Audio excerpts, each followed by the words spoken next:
All right, let's get into the weekly watch report where we talk about the things we watched this week. A weekly watch report on Monday, weekly watch report on Monday, weekly watch report on Monday, weekly watch report on Monday.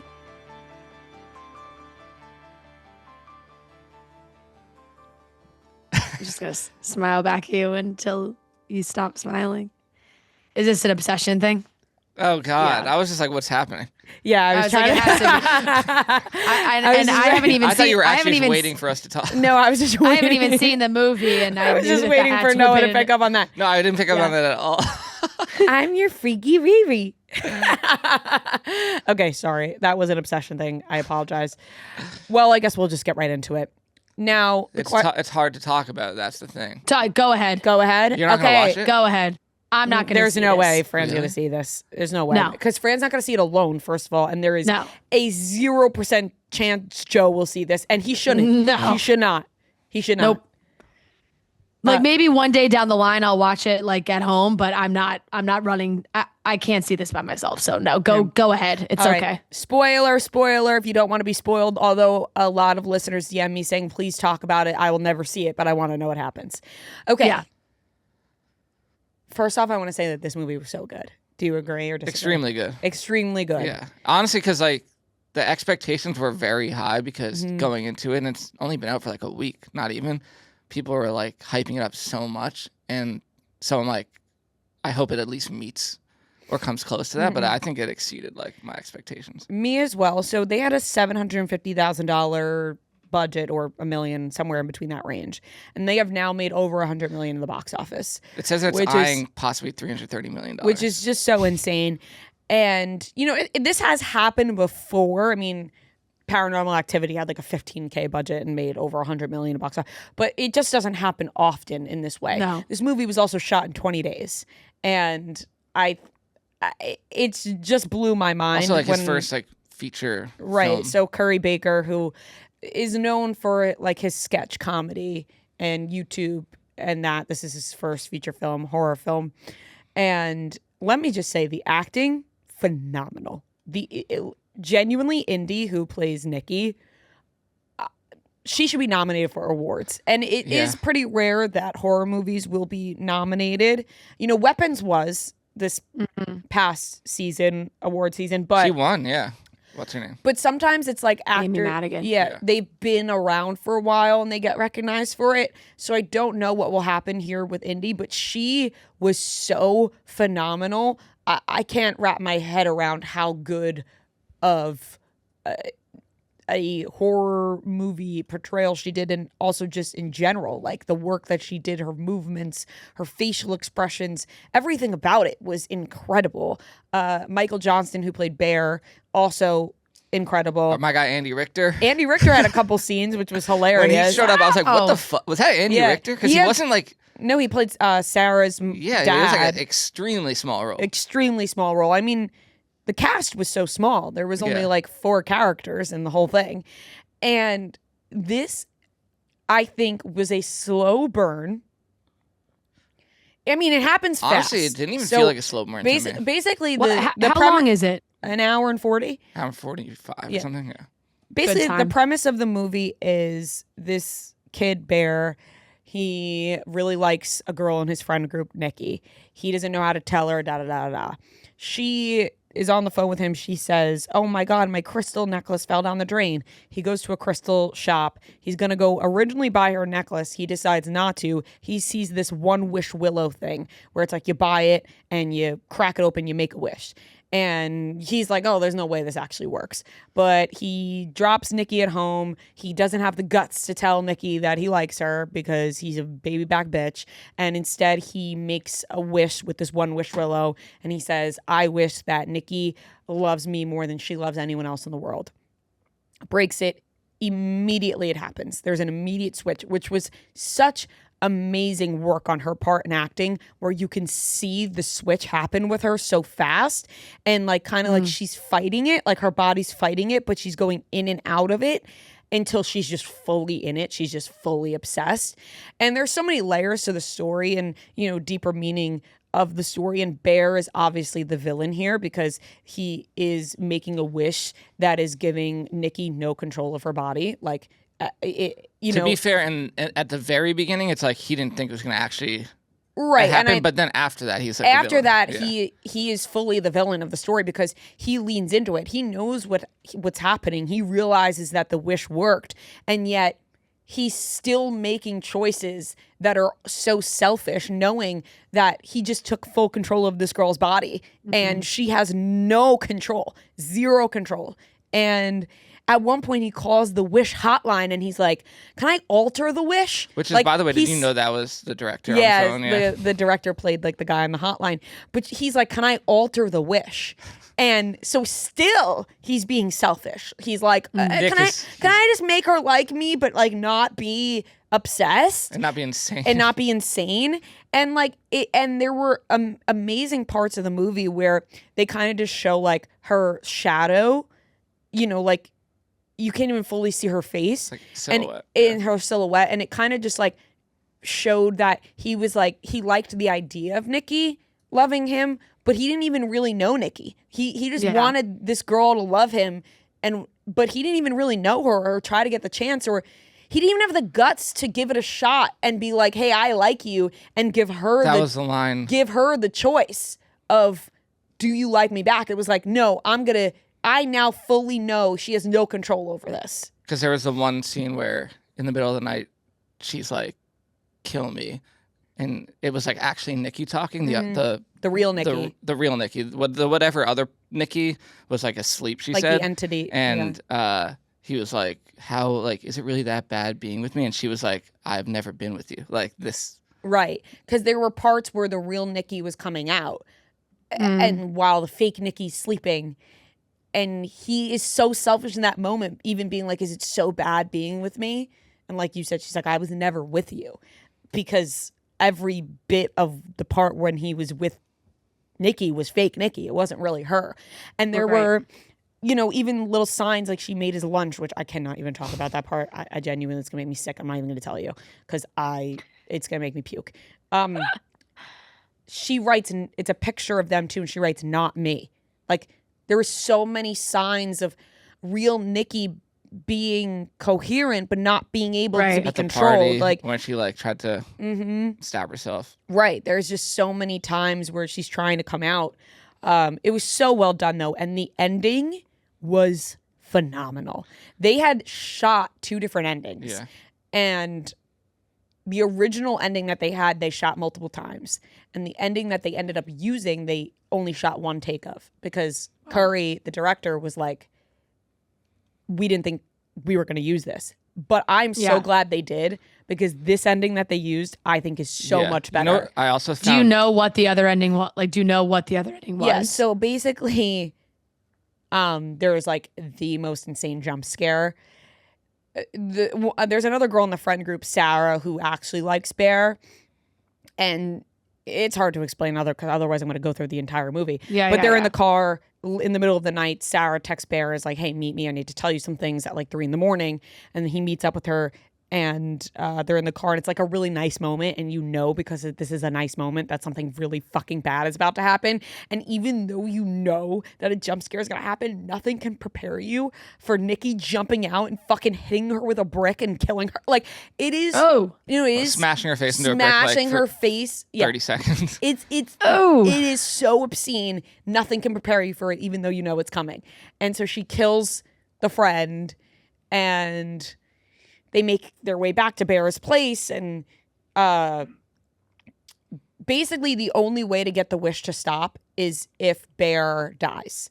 So, like, okay, what the person, or if you can find someone to use their wish to possibly like counteract his wish. Yeah, because you only get one wish. So he tried to get his friend to make another wish. And his friend didn't believe him. And his friend was like, yeah, I wish for $1 billion.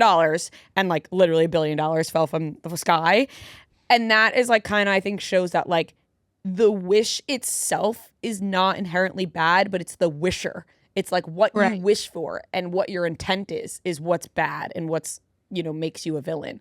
Because wishing for $1 billion, billion just fell from the sky and there was no consequences. It was like, Yeah, he's and got then $1 the billion. fact that when the friend ended up dying, all that money just disappears because the wish dies with you. Yeah, the wish dies with the person. So basically he calls, he's like, how can I get this stopped? And the guy's like, if you die or you kill yourself, like, just kill yourself. I don't know. So basically she's going insane. She kills the other 2 friends. Bear goes into the bathroom and is originally going to shoot himself. Doesn't do that. He instead takes a bunch of pills to kill himself. And as he's doing that, you hear in the other room her break the other wish to wish that he becomes obsessed with her. So then he snaps out of killing himself for a second. You see him like get happy. They then like are in love for like 2 seconds. Then he drops to the ground and dies because the pills he took. Mm.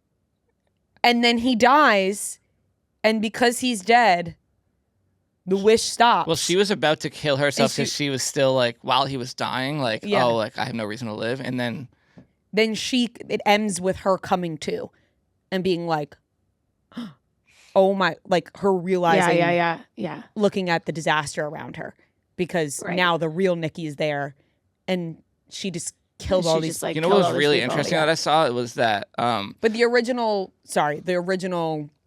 was that she was just going to kill herself, and that was going to be the end. Yeah, but I also saw that until they were shooting, the director said that the guy who played Bear had the idea that because he was just gonna take the pills, but it was his idea to like try to throw up, because when he tried to throw up, to be like, he couldn't even kill himself for her. He was so selfish, like to the very end, where like he was gonna make himself throw up because he's like, actually I don't want to die for her. Like exactly. Right. And then he only couldn't do that because she broke the wish. And then exactly. He was such a selfish character. He is the clear villain of the film, because everything he did was incredibly selfish and for himself. Like even when his cat dies in the beginning, he doesn't even care that his cat died. He's automatically just thinking about Nikki and how he's going to tell Nikki he likes her. Like he was just an incredibly selfish character. But the director wanted there to be some sort of gray area where like you don't know if he's necessarily like bad, but it becomes very strikingly obvious how much of a piece of shit he is, because he takes everything away from her, from this girl. She has no control of her life and ruins her entire life until the very end, when he couldn't even kill himself to save her. It is funny though, like people are like, oh, she's definitely going to jail, because like no one else would. They just show up and there's all these dead bodies around her. And how are you ever going to explain that? Well, he did say that he wants to make a sequel, and basically he just wants to keep doing things about wishes, like which is it was a great premise. I thought it was a really great original idea. I'm not a huge horror movie person, but I thought this was spectacular. I would give it an A. I an A too. Loved it, and not that I see myself. Well, I would maybe. I kind of do want to watch it again now, knowing like. I would watch it again with a group of people, but I would never watch it again alone, because holy fuck was I terrified. There were like a lot of, like, because you were saying when people were laughing, like I saw it in the theater, and a lot of people, there are a lot of moments where like laughter is warranted. Like there's just funny parts. There are some absurd parts where you're like, okay, you almost laugh out of being uncomfortable. Yeah. But there were parts of people were laughing at that just pissed me off, because I was like, this isn't funny. Like I don't know. I was getting very annoyed at my theater there was just like a lot of young kids and stuff, and they were laughing at parts that just like were not funny at all. And I was genuinely getting so annoyed. Like I snapped back a couple times, like looking behind me, like. By the way, that date scene is already being used like a million times, but that's gonna like live on forever. Like I thought we were having a nice date. Yeah, don't do that. Yes. I've seen so many TikToks of like, it's like when you realize that like you've done all this, like girls in the audience being like, oh, this is just normal behavior. It was Oscar worthy, that performance. Especially that date scene was fucking incredible. Like when she did that at the party where she like read the excerpt. The Hansel and Gretel monologue. Like, where she's going in and out. It was insane. And you know what we were talking about? because Matt and I were discussing like the parts that freaked us out the most. It seems like a lot of people were freaked out mostly by her watching him sleep. That part didn't really scare me. I obviously It did because it's like she was scary, like in the dark, but like just in a corner watching him sleep. I thought there were so many other freaky parts that one I was like, this seems like classic horror movie stuff. Her watching him sleep. I saw a lot of videos of people being like, I could honestly live with a lot of the stuff, but like the watching me sleep and like the shit that she was doing while she was sleeping. Yeah, Cutting his hair. right. There were also just little things that I thought were perfect, like when I was doing the whole just smiling thing right there, when he's like, all right, I'm gonna go to work, stay here. And she literally stays in that exact spot the entire time, to the point where she pees herself and poops herself on the ground because he said stay here, and she took that literal and did not leave from the spot that she was in. There's just so many little things that were just done so perfectly, and just such a phenomenal cast. Like I honestly, this movie really stuck with me. I'm really glad I went to see it, because we almost got cold feet. Like honestly, me, like I was like, I don't know, I think I'm getting afraid. And our movie theater closest to us is in a mall. And so when the movie ended, the mall was closed. And so we were walking through an empty shutdown mall after. And we were so scared. And then in the middle of the night, I woke up. You should have in the middle of the night gone into the corner of the room and just stared at Marty. Well, honestly, he was like sound asleep. And he was really scared after. But he was sound asleep. I had trouble sleeping because my curtains were closed, and I just kept thinking to myself, if I were to open the curtains and her face would be there. I also followed her on Instagram as soon as we left the movie because I think she's so great. Same. And then I unfollowed her the next day because I thought that if I saw her face, I'd be too scared. But now I'm over it enough where I refollowed her. I was like, okay. I was like, I'm good now. I'll actually follow her again. Like I'm not afraid seeing her face anymore. I saw like a lot of interviews where she was talking about how she would like practice her faces in the mirror and stuff. Like she was so and she was good. like said she was scared to do it. She was so good. Just so good. That's a solid A. Hacks, moving on to something lighter. Hacks ended, official ending of Hacks. I love this show so much. And it was a great ending. I watched the whole last season. It was so Up until the good. finale. I will give an A-. Yeah. Because I don't want it to end. And, you know, Hannah Einbinder posted a whole like goodbye to Ava. And she basically said like how cheesy it was, that she thinks it's cheesy when people do this to their characters. But then she was like, fuck it, like I'm going to do it anyway, which I thought was really nice. And I'm really glad that, well, I guess I don't want to spoil, but I'm really glad that it didn't end in the way that you maybe thought it was going to end, because that would have just been, for sure. That would have just been dark. And I don't think I could have handled that after Obsession, but I will give Hacks an A-. 4 Seasons is back. Shout out to Jenks. They're 2 episodes took place at the Jersey Shore. That's crazy. I'm actually only up to episode 6. They shot it like actually at Jenks. They actually shot it at Jenks. Like they are on Jenkinson's boardwalk for part of it. I wonder when they shot that. In September 24th at some point, I think. We looked it up after. The exact date. Actually, September 24th at 4:30.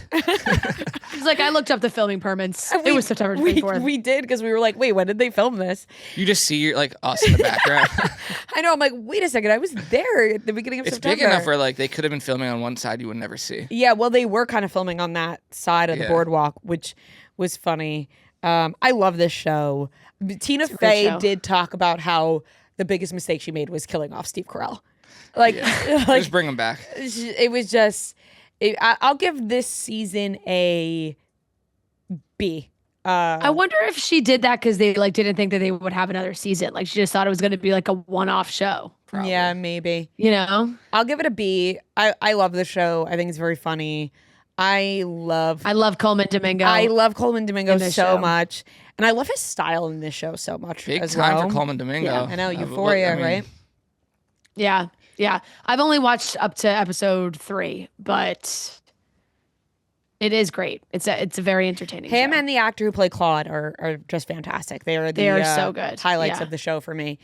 And then Summer House Reunion. I guess we'll give it a grade. I'll give it a A-. No, actually, I'll give it a B+. I'll give it a B+. Summer House Reunion.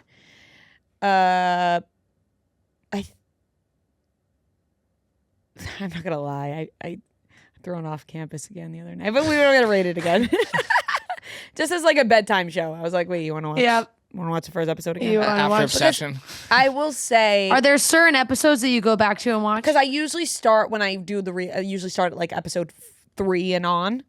So I Yeah. haven't watched episode 1 over a lot, maybe only Yeah. twice. So let's throw episode 1 on again, and I did that. But whatever. That is, I believe, everything I watched. I will give Hacks.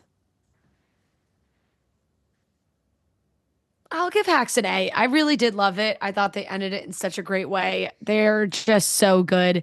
And anytime they do, like, I do love the storyline of like when you watch a show and they work on TV and then like the show ends with them making a TV show about them, but you're watching a TV show. Right. Right. And I'm like, it's happened before. And every time I'm like, yeah, like it's just like a fun storyline. It's like, oh, they, hit the big success. I loved Jimmy and Kayla taking over.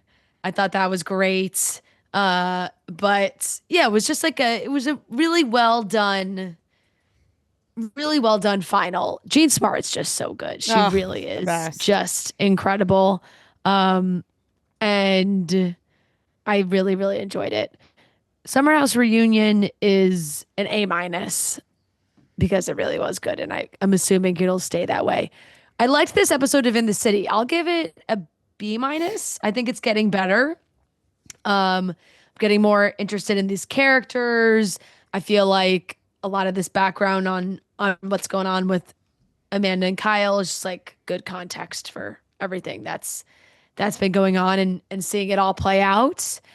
And I'm almost caught up on Southern Hospitality. I was trying to catch up before the reunion. I think I'm on episode maybe 11. Not quite sure. But they were leaving Maddie's international gig. She's an international DJ now. So that was a big point. Southern Hospitality is like a solid C+ for me, and that's complimentary. Like I do enjoy watching, but it's not one that like every week I'm like, oh my God, I have to watch a new episode. It's like when I have time, I can catch up on a bunch of them, and I do enjoy watching it. Friends and Neighbors, episode 9. This is the penultimate episode. Noah, did you watch it? I did. Big time spoiler if you haven't watched episode 9. Big time spoiler. I'm going to say it again. Spoiler if you haven't watched episode 9. Our guy, he bit it. And he was having a great episode. By the way, we get some James Marsden singing in this episode. And I was like, incredible oh my singing. God. Well, yeah, he can do it all. Have you not seen Enchanted? My parents were watching, and my dad was like, "This fucking guy, he's also obsessed with James Marsden." I don't know. James Marsden has a spell on a bunch of people. I mean, look at him. It's hard not to. He just does not do it for me. I don't know why. It's not even. It's like everything about it. He's so charismatic. He is charismatic. Though. He is, and he is really just a great act. Like, this is a really good character. He's a great actor. This is like a really like, I mean, his character made this whole season. This episode and honestly, like the last few, I feel like for 40 minutes, there's like not much happening, and then the last 10 minutes is like awesome. Yeah. But no, that is fair. I'm very much rooting for Coop and I always forget her name, but Amanda Pete to get back together. Yeah. Although she's a nutcase, and my God, could they stop showing the frickin' dog clip? Like, it's like they replayed it 12 times in this episode. Like, it was like, we get it. Like, you can stop replaying it. But I feel like there's a lot that's going to need to happen in the finale, because I feel like there's a lot of stuff with all the money that I don't quite understand. Yeah, I'm kind of, now that he's dead, I'm like, where do they go? Like, right. Like, and it's also like now? at the beginning of the episode when Coop was taken in that van, but James Marsden was saying it wasn't him. So then who was that? Or was he just like lying? Or was he just lying? Because clearly he was like, a different person when he's like threatening his family at the end and said that he wasn't that type of guy. Like, it seems like James Marsden just, he was doing a lot of drugs, ketamine, and went into, he's like, all of a sudden the episode ends and he's dead. So, yeah. But you know what? James Marsden loves dying in a show. So, he does, and he made it 9 episodes, and someone, like, I had thought he was dying episode 4. Like, I thought he was gone way earlier than this. Yeah. So they kept him in the show for a long time, but like the whole premise of the show, someone had to go, Yeah, I wish it wasn't him. I know. Take John Hamm. As do I. But it was good. I'll give this episode a B+. Although, actually, no, I'll give this episode an A- because in the grand scheme of things, I've been rating it very high, and I'll stick with it because I thought that there was a lot that was going on in this episode. The Euphoria finale, all 93 minutes of it. Yeah. I don't know. I'm so confused with how to feel about this show and how to feel about how it ended, because the tone of the show just took such a drastic change as it went on. It's a different show. It's a completely different show compared to how it started. And, you're wrapping up a series finale and you're kind of hoping for a more in-depth look at where these characters are that have started on the show the whole time. And you don't really get that. No. You kind of like get a weird glimpse into maybe some stuff with Cassie and Maddie, but like, even that I feel like could have gone on for a lot longer. There's a lot of like God, spirituality, finding your faith. Like there's a lot of discussion about the Bible. Rue's whole character this season had sort of been working on like her relationship with God, and you see that all happen, and it felt like that then took over the major theme.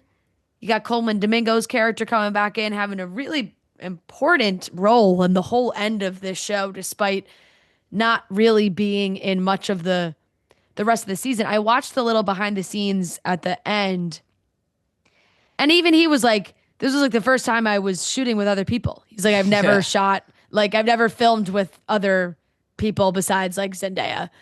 Also, if you're cool enough to know Zendaya, you call her Z. I also picked that up from the end of everyone talking about the behind the scenes. They were like, everybody was calling her Z. I mean, she did such a great job, but yeah, it just took a really different tone. If you haven't watched, I guess also this is another spoiler. But it's this one I feel like has actually been pretty hard to avoid because it's TMZ is like posting like the headline of like TMZ spoils everything. Rue dies by fentanyl in final episode, like it was a real thing. They did the same thing with the drama. Yeah, they like literally. That's how it was spoiled for people. That's how it was spoiled for me too. I felt like the way that Rue's storyline went down did make sense, and I thought like Alamo taking her out in that way was, Sam Levinson making a pretty powerful statement about addiction, drug use, the use of fentanyl, and the just the obscene amount of fentanyl that makes its way into this country. And it just felt like that was a very powerful statement. I like that it wasn't like a happy ending, but it just it felt very rushed, and it was like, how else could they have ended this show in like a wrapped up way than like, she had to die. Yeah, it did feel that way. And it was so early same in the with Lori. episode. Like even with Lori, it was like, it's time for her to go too. They were killing off everyone. But there's just but then there was just like some parts where some of these characters were just not used in a meaningful way at all. Like Jules' entire storyline this entire season was so pointless. I think most of the storyline, like a lot of people were saying that, where it's like, we could have just we gained nothing from this season.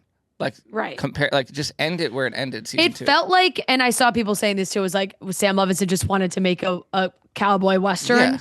because it is true. It felt like he had this whole other movie going on in his mind or show, and it was like Rue and the drug situation and Alamo and Lori and that whole like feud. It really felt like he wanted to make the entire season about that, and then he remembered that he had other characters that he based this entire show on, and he just like had to come up with side plots for all of them. Like he just like No, like if you had just watched the final 30 or 45 minutes of this episode, you'd be like, this is Euphoria? Because like none of the main characters are in it. It's like, no.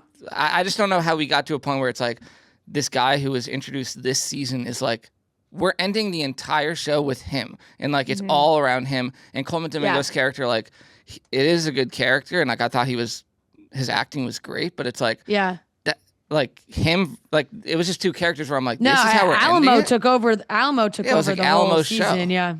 Yeah, and he was fantastic. That's why it's good. like it was like I thought he was really good, and obviously Coleman Domingo's amazing. But it really was. Sam Levinson just wanted to be Tarantino. It just jumped. All of a sudden. Yeah, it just jumped back and forth to two completely different shows. Like you're like these storylines are not connected at all. They tried to connect them through Rue, but it like still even didn't really work. I just. No. You get Cassie trying to make sense with her life, and she's living in this house, and she's not telling anyone that Nate's dead. It's just like, oh, Nate's gone missing. And Lexi's like, you think he's coming back? Like, it's By the way, I don't know. It was just like a really weird plot line. Because I remember that you said like in the premiere this year, like you were like, is Maude Apatow acting really bad? Like, that's all I'm seeing now is people being like, what the fuck happened to her acting? Maybe she just didn't want to be there. I haven't watched since the first episode, so yeah. Maybe she thought her plot line was dumb too, because it was just like everything that they were doing felt like side roles to the Rue and Alamo show. Yeah, like Rue was kind of like a side character Alamo show. Like, no, I know it was a lot, but there were some things that I did. Like I liked Bishop going against Alamo in the end. I thought it was a cool, like good for him. I was like, all right, like, although I just felt like it was just so random. Like just the whole way the show wrapped up was like, really? I mean, the whole last final scene, you're like, wow, this is the way that they're going to end this show. It felt like a pretty strong statement. Yeah.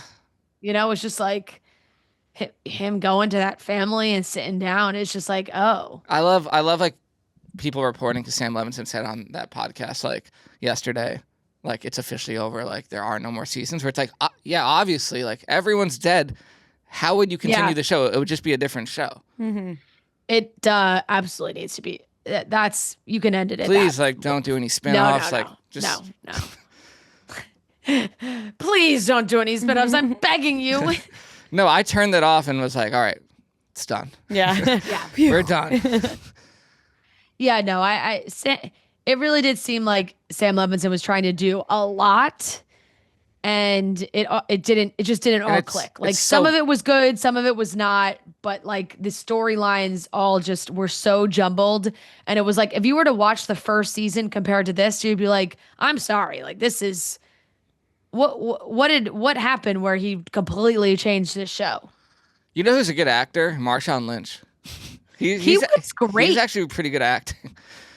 He was great, and he had like a way more of an important role than I thought he was going to have.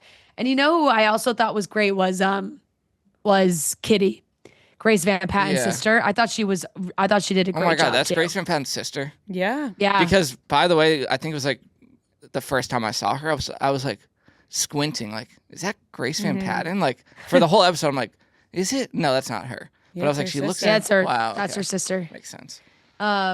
Yeah. Sydney Sweeney posted a whole bunch of pictures from the show. It is funny. The caption, it's called ... acting. It's funny to see her posting like so much, and Zendaya hasn't posted one single thing like this entire season. No. It was nice to see. I feel like she's done with it, but it was nice to see in that little behind the scenes thing, like a clip of her wrapping up her character and thanking everybody and really acknowledging like all the people that have worked on the show for so long. Like that was nice, but you very much understand why it's done now. Yeah. But yeah, I mean, it was It was it was an intense finale. I don't even know where I fall in this, to be honest, to grade it. Because it's just like a statement on the whole season as a whole. Because it was like the finale was interesting and went on for a long time.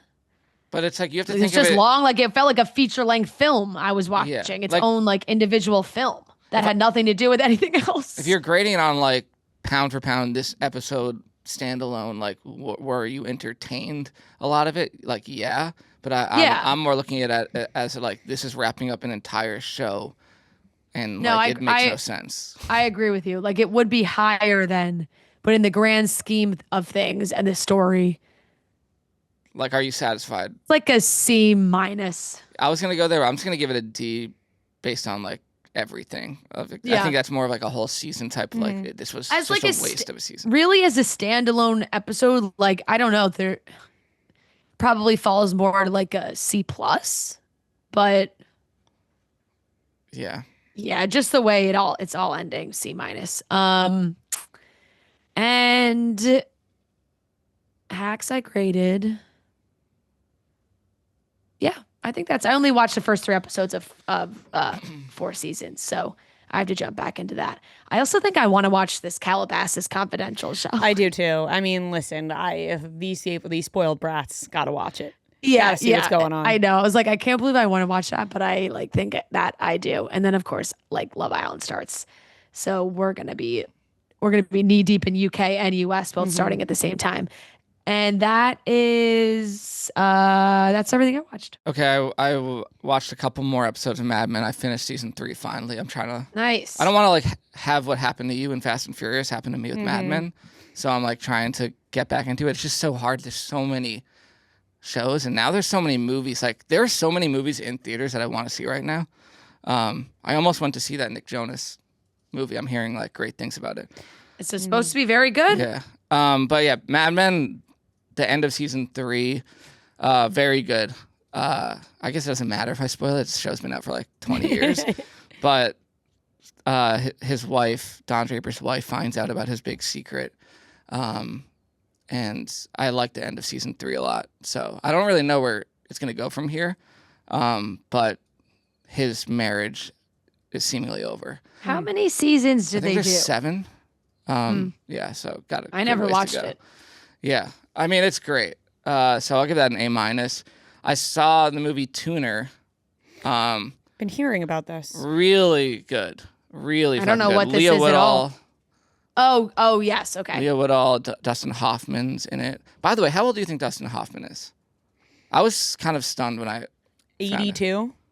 73. I was 88, Wow. and he was like sizable character in this movie. I figured he was in his 80s, but I didn't know he was that old. I thought low 80s. Damn, Yeah. I did not realize he was that. But I thought I was going to be shocked by how young he was. That's why I went younger. no, but this movie was like right up my. I knew I was gonna like it because it's like centered around music, and that's just like something that I gravitate toward anyway. But Yeah. Leah Woodall was like incredible, and it's hard to. There are a lot of similarities inherently with the movie Baby Driver, like kind of. Although I think this movie's a lot better, and I really like Baby Driver. But the acting in this movie was great. There's really, I think Clemmer talking about it, but there is something for everyone. It's like a heist movie. It's about like great music, romance. 95%. Yeah. The love interest in this movie was really good as well, Havana. And it was like concise too. It's another hour and 49 minutes. Like, Nice. just really good. Yeah, I would highly recommend that. I might have. That's an A for me as well. Yeah, I might go back and see that again too. Just overall, it's really good. I watched the Martin Short documentary. Great.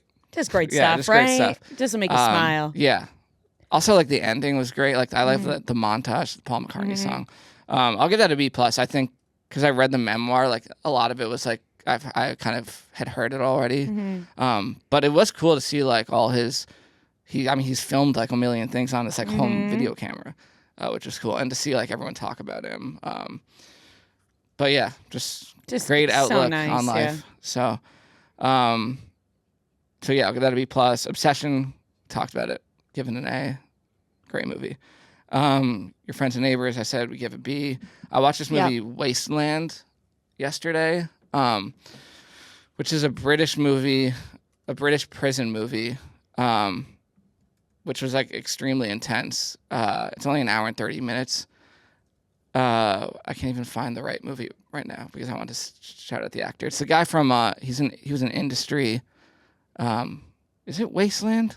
Why is it not coming up? You're like, Wasteland movie. "Yeah, you didn't watch this movie?" What was the name of this movie?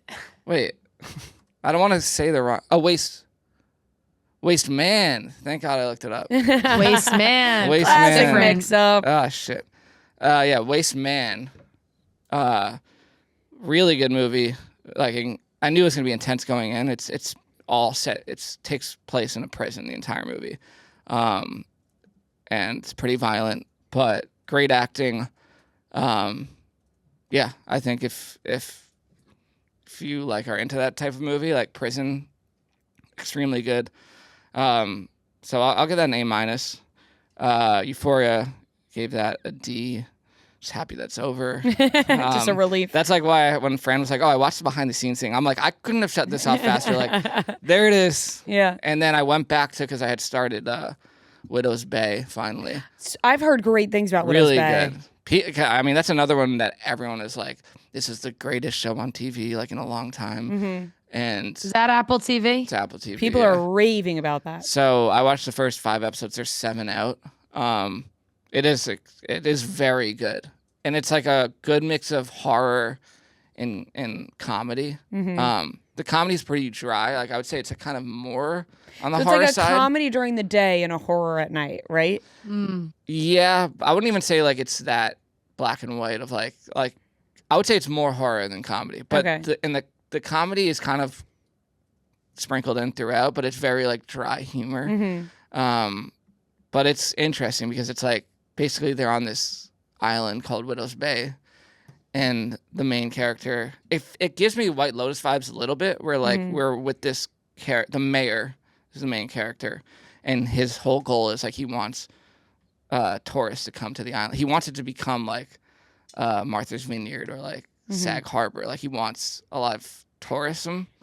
It's funny that when you Google it, Widow's Bay, it says, "Did you mean the next Martha's Vineyard and definitely not cursed?" Yeah, because that was like it's not a spoiler. Like early on, there's a Yeah, I want to watch reporter this. who comes and he's like really trying to like give him a great tour, so he writes up a Yeah. nice thing about it, and the guy's like, I heard He's hear all such these a good yeah, actor. Oh, I'm gonna watch Matthew this later. Reese. I yeah. can't wait.